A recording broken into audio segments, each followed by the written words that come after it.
Baik, Assalamualaikum warahmatullahi wabarakatuh. Saya Selamat Saryanto dengan NIM B2B021033 akan menjelaskan tentang sarana dan objek penelitian. Topik pembahasan yang akan dibahas yaitu yang pertama secara aspek afektif dan yang kedua secara aspek psikomotor. Oke, langsung saja kita masuk ke dalam pembahasan.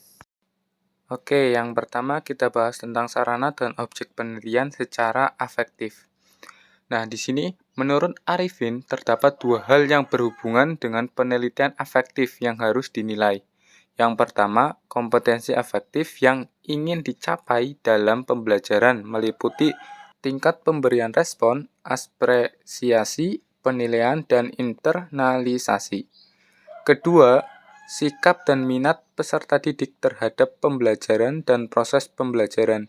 Dalam proses pembelajaran, terdapat 4 tipe karakteristik afektif yang penting, yaitu sikap, minat, konsep diri, dan nilai.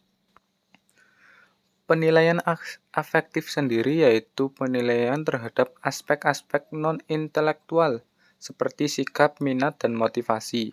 Jadi, penilaian afektif merupakan kegiatan untuk mengetahui perilaku spiritual dan sosial peserta didik yang dapat diamati dalam kehidupan sehari-hari, baik di dalam maupun di luar kelas sebagai hasil pendidikan.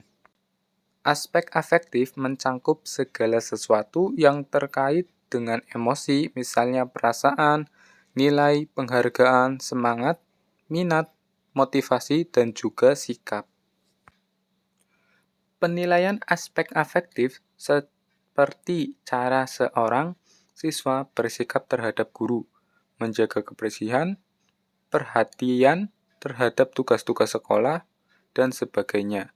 Maka teknik ini termasuk teknik non-teks, penilaian yang dilakukan oleh pendidik dengan menggunakan indera secara langsung dengan matanya sendiri. Oke, selanjutnya kita masuk ke sarana dan objek penelitian secara aspek psikomotor.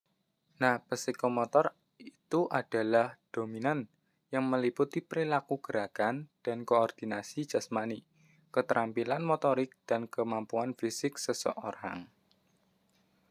Dalam aspek psikomotor, terdapat 7 kategori mulai dari yang terendah hingga tertinggi. Yang pertama itu ada peniruan. Kategori ini terjadi ketika anak bisa mengartikan rangsangan atau sensor menjadi suatu gerakan motorik. Anak dapat mengamati suatu gerakan, kemudian mulai melakukan respon terhadap yang telah diamati, berupa gerakan meniru. Bentuk peniruan tersebut belum spesifik dan tidak sempurna. Yang kedua ada kesiapan, kemampuan menempatkan diri untuk memulai suatu gerakan. Kesiapan anak untuk bergerak meliputi aspek mental, fisik, dan emosional. Yang ketiga ada respon terpimpin, merupakan tahap awal dalam proses pembelajaran gerakan kompleks yang meliputi imitasi, juga proses gerakan percobaan. Yang keempat ada mekanisme. Mekanisme merupakan tahap menengah dalam mempelajari suatu kemampuan kompleks. Pada tahap ini, respon yang dipelajari sudah menjadi suatu kebiasaan dan gerakan bisa dilakukan dengan keyakinan serta ketepatan tertentu. Yang kelima ada respon tanpa kompleks. Ini merupakan tahap gerakan motorik yang terampil yang melibatkan pola gerakan kompleks. Kecakapan gerakan diindikasikan dari penampilan yang akurat dan terkoordinasi tinggi. Namun dengan tenaga yang minimal, penilaian termasuk gerakan yang mantap tanpa keraguan dan otomatis. Yang keenam ada adaptasi, keterampilan yang sudah berkembang sehingga dapat disesuaikan dalam berbagai situasi. Yang ketujuh dan yang terakhir itu penciptaan, membuat pola gerakan baru yang disesuaikan dengan situasi, kondisi, atau permasalahan tertentu. Untuk aspek psikomotor, yaitu ranah psikomotor dapat dikelompokkan dalam 3 kelompok, yaitu keterampilan motorik, manipulasi benda-benda, dan koordinasi neuromuskular. Sedangkan penilaian psikomotor itu penilaian untuk menggali potensi keterampilan atau penampilan seseorang dalam mengaplikasikan bidang keilmuannya. Salah satu instrumen yang dapat digunakan adalah skala penilaian yang terentang.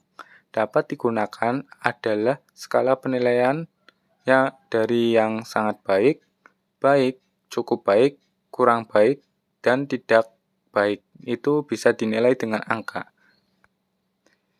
Oke, ini ada contoh Pak Kipul, seorang guru seni, ingin mengetahui bagaimana seorang peserta didik melaksanakan gerakan tari yang baik dan benar. Untuk itu, Pak Kipul meminta seseorang peserta didik A untuk menunjukkan gerakan tari. Alat ukur yang digunakan adalah skala penilaian sebagai berikut, ya, seperti pada tabel yang pada gambar tersebut ada aspek-aspek penilaian meliputi komunikasi, wawasan, keberanian, antusias, dan penampilan.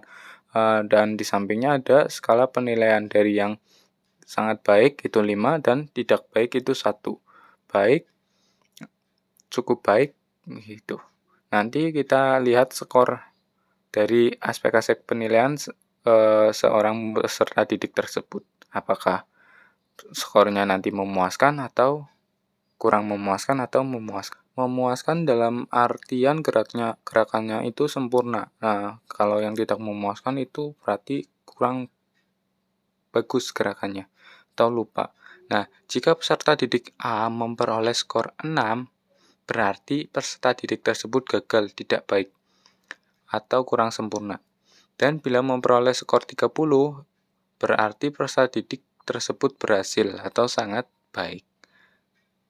Di sini ada skor patokannya, penilaiannya dari skor 6 sampai 12 itu kurang baik atau gagal, skor 13 sampai 18 itu cukup baik, skor 19 sampai 24 itu baik, dan skor 25 sampai 30 itu sangat baik.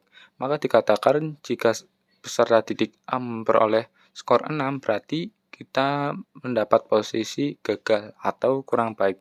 Sedangkan bila peserta didik memperoleh skor 30, maka bisa dikategorikan gerakannya itu sempurna atau sangat baik.